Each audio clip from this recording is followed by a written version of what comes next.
Hi, I'm Scott Shellady here at the CME Group in London. I mentioned good weather. It's still great weather, but other things that have been dominating the headlines, one of them's got to be the bond market. And we've seen some big bond moves both in Europe and the US.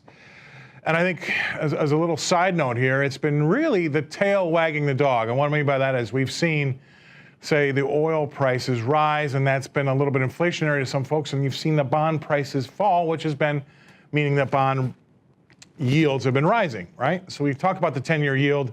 2.90 was a recent level. 2.80, I think we just talked about 3 weeks ago, but 2.9% now, we've breached that, and we're through that. We're back to, I would say, it's been the biggest 5-day move in bonds we've had in a while. So above 2.9, I think 2.93% is where we're at as far as going to press here. That's significant, and if we can make that move towards 3%, that's what a lot of folks have been watching.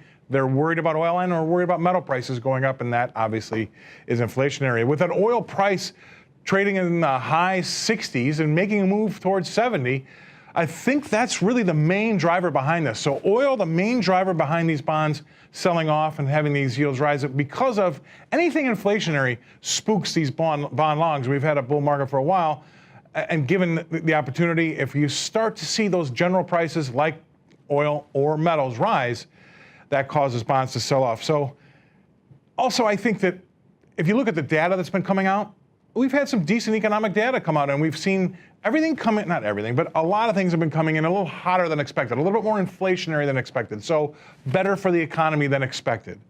So when that type of data comes in, it does matter. So that's also going to be a reason why you start to see these bond longs get a little jittery, sell out of their bonds, have the bond market go down, and yields ultimately rise. So that's where we're at right now, a little bit of the tail wagging the dog. We'll see if that stays, to be the case next week. But for right now, I'm Scott Shellady, going into the weekend here in London at the CME Group.